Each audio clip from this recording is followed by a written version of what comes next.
Camila, conta pra mim a história do RBI. Como é que você foi parar lá dentro e como é que foi essa jornada, porque ela é incrível.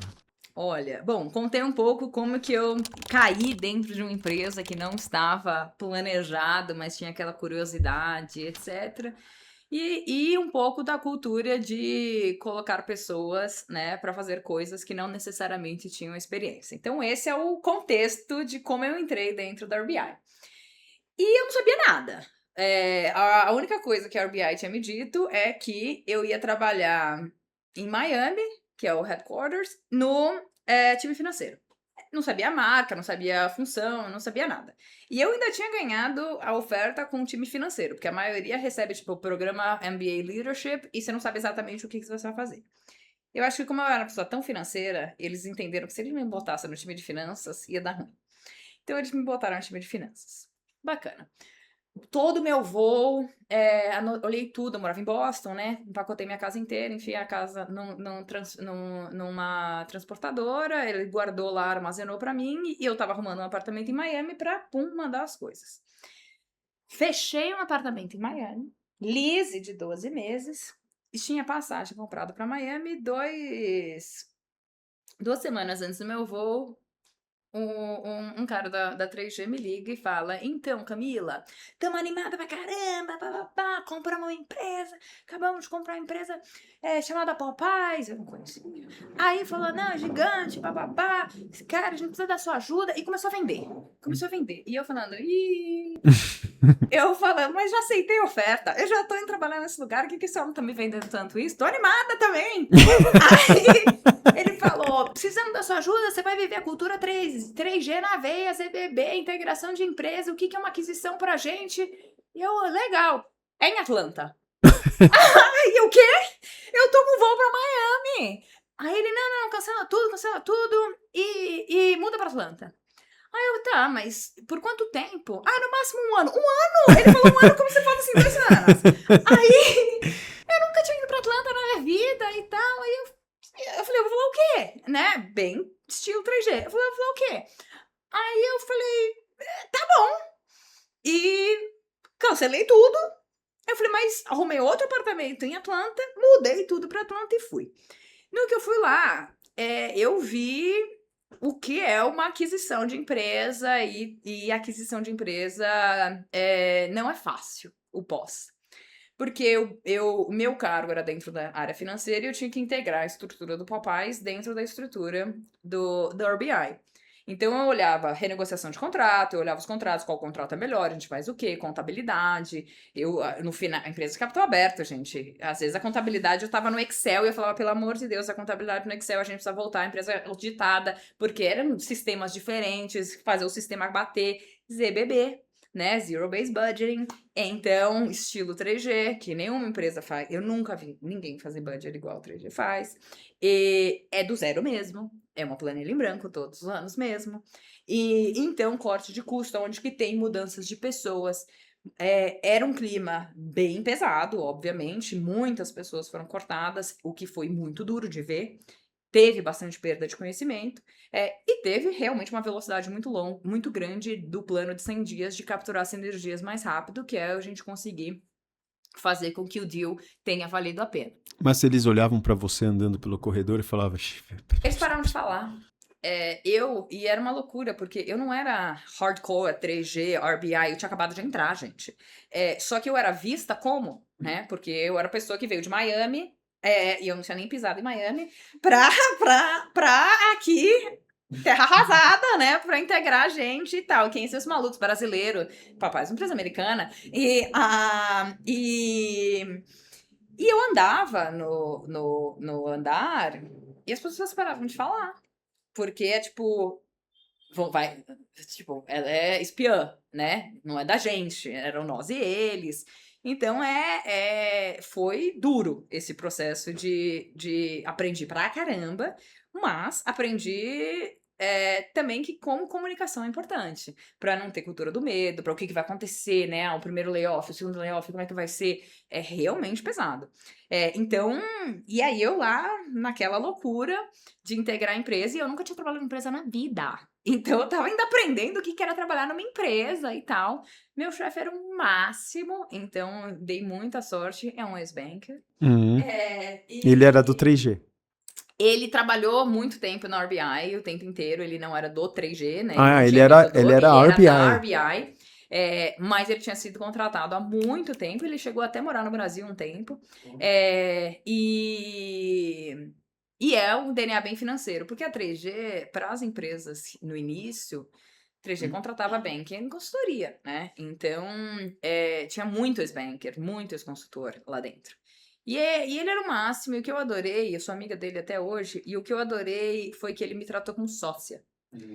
Você sabe? E eu aprendi muito com ele nesse sentido, porque hoje eu lidero pessoas mais velhas do que eu, que têm muito mais experiência do que eu, às vezes sabem muito mais do que eu do tema.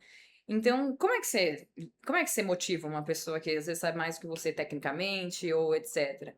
Eu falei, cara, se eu tentar ser chefe, né, cara, trata como sócio, como é que a gente tá mais junto? E claro, todo mundo tem maturidade de saber que um é chefe do outro. E ele falou, cara, vambora, sou eu e você, a gente vai divide and conquer e vambora que a gente faz mais aqui. E aí, em 6 meses, a gente tinha fechado o escritório. Eu já tinha mudado para Miami, eu já tinha integrado a empresa inteira dentro da estrutura da RBI. Uau. Já tinha mudado todo mundo de Atlanta para Miami. Uau. Então eu não fiquei um ano em Atlanta. A gente chegou, acho que, duplicar a vida da companhia nesse ano, porque muito corte de custo. E aí eu comecei a fazer um FP&A um pouco mais clássico, porque então eu já tinha feito o que eu tinha que fazer. Mas assim, de revisar contrato, que se valia a pena a gente comprar carro, tipo, fazer lease de carro ou pagar quilômetro, sabe? Assim, tudo que acontecia na empresa, você comparava uma e comparava a outra, qual que é melhor, e aí integrava o melhor, né? Porque às vezes tinha coisa que o Popeyes tinha coisa que era melhor que o Burger King. Não era sempre, porque a escala era menor, mas você tinha que olhar o que valia mais a pena. E aí, nessa você aprendeu tudo sobre o Burger King também. Tudo. Não, vou aprender da estrutura inteira, né? E aí, tava no FP&A e depois eu fui promovida. E lá você realmente é bem um upper out em algumas coisas de você... Como é ser promovida no Grupo 3G? Bom, você vai morrer com essa história, porque eu descobri que eu fui promovida por um e-mail. Mas é que foi uma gafe. Essa foi uma gafe. Gente, por favor, pessoas, não me odeiem, mas eu estava trabalhando e eu fui copiada num e-mail que eu não devia ter sido copiada. E aí, no e-mail tava assim, lembra que quando a gente vai lançar a promoção dela, e eu recebi esse e-mail. Aí eu olhei pro meu chefe e falei, obrigada! aí ele olhou o quê? Ele olhou, Aí eu sabia que eu ia ser promovida, mas eu não sabia pra o quê. Porque ninguém tinha falado o quê. E lá, as promoções não são bonitinhas dentro da sua vertical. Você pode fazer qualquer coisa. Você pode estar em finanças e ser promovida pra marketing. Você pode estar em marketing e ser promovida pra outra marca em operação, e pra outra cidade, outro país. Então, eu só sabia que eu ia ser de uma diretora. Agora, o quê? Eu não sabia. Aí ele falou, não, bom, dado que já te anunciaram, né, vamos anunciar direito. Vamos lá numa salinha falar? Aí, beleza, entrou eu e meu chefe. E aí eu falei, o próximo pessoa que entrar na sala é meu novo chefe, né? Very smart. E aí entrou o CMO. Marketing. Eu sou uma pessoa que só trabalhou em finanças a vida inteira. Aí na hora que entrou o CMO, eu fiquei assim, ó. Eu falei, gente, o que vai acontecer? Aí ele, Camila, bababá, bacana, fez um trabalho legal, cultura, bababá, queremos te promover. Você vai ser diretora de marketing digital. Nossa. Eu juro por Deus, na hora, eu comecei a rir. Eu fiquei assim, eu falei, olha, contanto que vocês entendam que vocês estão colocando uma pessoa que só trabalhou em finanças a vida inteira pra ser diretora de marketing digital, tá tudo certo. Eu topo.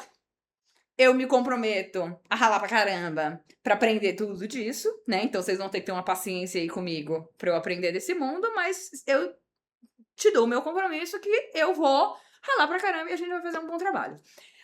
Ele, não, vai dar certo, beleza. Eu falei, bacana. O que é marketing digital pra você? Aí, eu falei, e era no Popeyes. Porque o Popeyes é uma loja física, não tem nenhum app. O que é marketing digital? Então não tem nada, tem que criar. Eu falei, como assim? Não, tem nada, tem que criar. Você vai criar a área. Então, o marketing digital na cabeça deles era muito mais produtos digitais, que eu precisava criar os canais digitais do Papais e a área de digital, porque não existia. Aí eu falei, bacana, tem que montar o time. Não, começa como estagiária. Eu como meia estagiária, tá? Eu não vou falar em estagiária, mas na verdade eu dividi ela ainda. Porque a 3G, assim, monta um plano, vamos ver se você sabe o que você tá fazendo. Gostei do plano, ganhei uma estagiária. Tá dando certo, um analista. Tipo, você não vem com já, né, toda a equipe e tal. E aí eu não sabia nada. Eu sabia falar de número, falar de valuation, falar de EBITDA, sabe? E aí a minha área acabava sendo mais produto, mais do que marketing no início, porque eu precisava criar os canais. Então, criar o app, criar o delivery, criar o programa de fidelidade, criar o quiosque na loja, os parceiros de Uber Eats, DoorDash, né, que é um iFood 99 Food da vida. E então eu precisava aprender. Aí eu falei, bom, não entendo nada.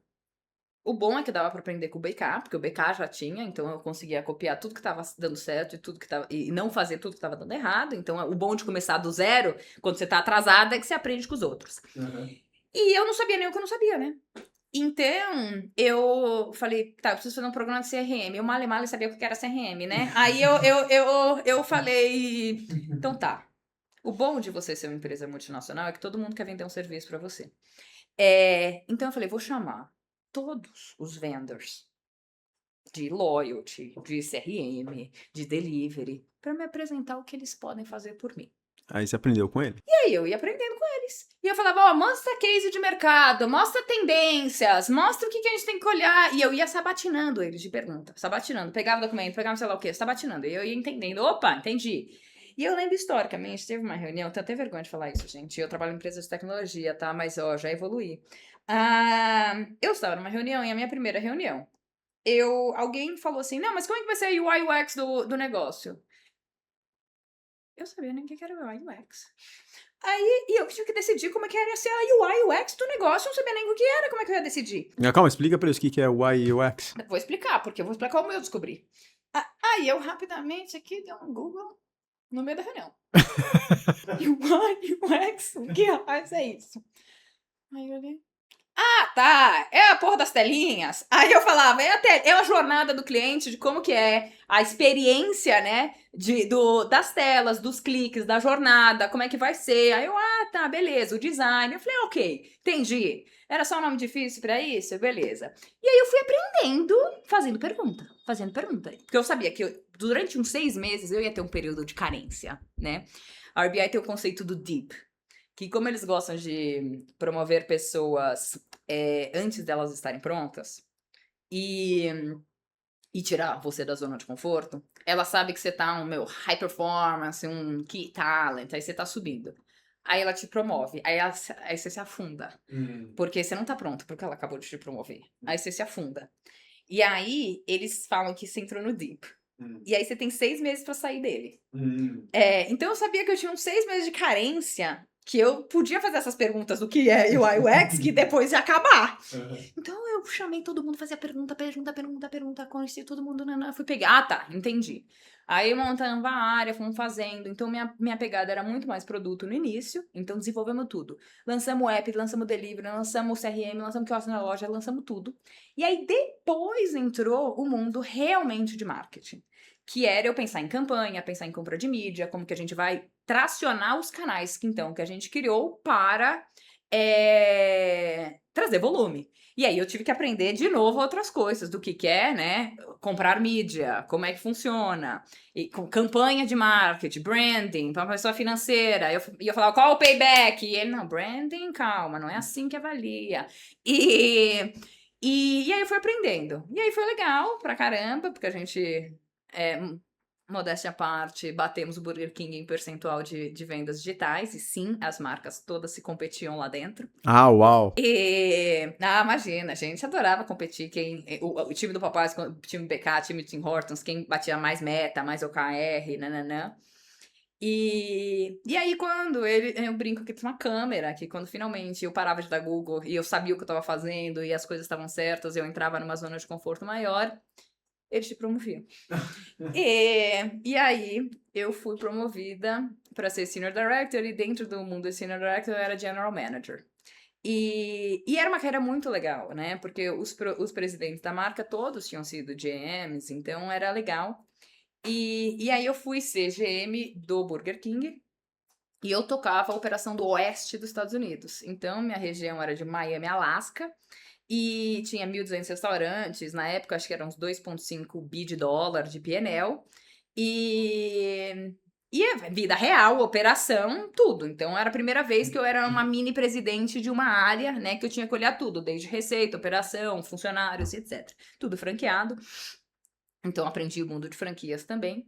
E a pandemia bateu. Nossa. E restaurante. Na pandemia, todo mundo, né, dançou. Então, eu tinha que lidar com os meus restaurantes 40% a menos de vendas. Aí que você vê na vida como as coisas que se aprende sempre tem serventia. A minha vida financeira nunca foi tão importante, porque eu modelava fluxo de caixa para ver qual franqueado meu ia quebrar. Porque quem ia aguentar 40% de menos de vendas? A sorte que nos Estados Unidos tem o drive-thru, que é muito, muito forte, né? As maiores lojas de fast food são na rua, não é no shopping, né? Então o drive-thru é muito forte. O drive-thru ficou aberto na pandemia. Então segurou as vendas, o resto sofrendo, óbvio. E aí a gente não sabia o que ia acontecer com o governo, o Burger King deu uma linha de crédito para os franqueados, então eu tinha que pensar nisso. Aí depois o governo americano salvou todo mundo, mas na linha de crédito. E aí eu tinha franqueado que me ligava e falava, cara, a minha tia conviveu comigo um dia e ela agora tá com Covid, eu fecho a loja ou não fecho a loja? Porque era naquela época que ninguém sabia se eu, encostei no copo e peguei Covid ou não sei lá o quê. E eu tinha que... Fecha o restaurante? Pô, mas fechar o restaurante, cara, tem gente disso. As pessoas têm emprego, mas também eu não quero botar ninguém a risco. E era uma loucura de decisão naquela mundo que ninguém sabia nada. E aí depois o mundo foi entendendo, né, que tá... Gente, os memes da pandemia de as pessoas, a gente jogava álcool gel na compra, na sacola, porque ninguém sabia exatamente o que tinha que fazer. E aí foi uma loucura a minha vida, mas aí a gente foi voltando, aí segurou, foi muito bacana, porque os franqueados conseguiram voltar, né? O governo ajudou muito, o Burger King ajudou muito, os franqueados conseguiram voltar. A operação aí foi um pouco melhor. Eu era para viver dentro de um avião e aí fazendo call e etc. Então já foi super desafiador, mas foi bacana e foi num momento de vida que eu virei nômade. Porque eu nunca tinha trabalhado de casa, né? Gente, imagina. E eu achei que era um pirar. E aí, com a vida de GM, é uma vida de estrada, né? Eu visitando restaurante, visitando franqueado, etc. Eu já não podia fazer isso da mesma formato e tal. E aí eu dirigi os Estados Unidos inteiro. Eu fiquei 6 meses viajando. Eu, a cada 2 semanas, eu passava 2, 3 semanas no mesmo lugar e dirigia no final de semana pro próximo. Então, eu fui de Miami pro Texas, do Texas pra Califórnia, pra acho que tava ali subi um pouco na costa, Washington State. E você foi ficando em hotel? Em Airbnb? Airbnb, porque eu não queria falar com ninguém. E era carro, porque eu não queria entrar e era só cidades vazias. Então era em volta dos parques nacionais dos Estados Unidos. E aí eu trabalhava durante o dia, final de semana eu tava num outro lugar, ia conhecendo, eu conheci quase todos os parques, quase não, imagina. Conheci muitos parques dos Estados Unidos. E então foi num momento de vida que foi muito louco pra mim também, porque eu nunca tive que fazer isso e tal. E fui conhecendo os Estados Unidos de verdade, porque, né, até então a gente só conhecia Miami, Nova York, São Francisco, e aí fui conhecendo os Estados Unidos de verdade e tal. E aí depois, nessa volta, foi quando no final a Advent veio falar comigo e eu decidi voltar. Mas essa foi uma experiência nos Estados Unidos, dentro da RBI, então eu brinco que eu sou uma enorme faz-tudo do mundo corporativo. Porque eu não tenho 10 anos de experiência em nada, mas eu tenho uns sólidos 2, 3 anos de experiência em muitas áreas, entendeu? E eu adoro essa coisa bem generalista. Meu, essa história é espetacular. Você não para de me impressionar. Então E foi demais. Então, e até hoje essa experiência conta muito pra mim. E foi aí que eu me apaixonei por o mundo de gestão. Então, hoje é o que eu gosto. E quantas pessoas tinha embaixo de você lá no Burger King? É que era operação de franqueado, né? Então, eram mais ou menos umas 20 pessoas no time, só que a gente lidava com todos os franqueados operando as lojas. Então, eu tinha uns 120 franqueados. E aí, cada das estruturas franqueadas tinha muitas pessoas, né? Tinha franqueado menor de 1 ou 2 lojas, que aí a gente brinca aquele barriga no balcão que tá ali no dia a dia. E tinha franqueado profissional, que tinha 200 lojas e equipe, né? E aí eu lidava com a equipe deles e etc. Então, na minha região não tinha loja própria. Então, porque aqui não tem muita loja própria, tem poucas, mas na minha região não tinha nenhuma. Então, eu não tinha operação eu tinha que influenciar através dos franqueados e monitorar os franqueados, Legal. do que ter o time todo meu. Que bacana. Parabéns, Camila. Muito obrigado. Não, obrigada a vocês, gente. Foi um prazer enorme. Tá gostando da discussão? Quer saber mais? Você já visitou o site www.bankersacademy.com.br? Lá tem muita coisa sobre uma carreira no mercado financeiro, como participar dos processos seletivos e sobre as atividades, sobre conhecimento, sobre cases. Confira esse site. Pode fazer bastante diferença na sua jornada no mercado financeiro.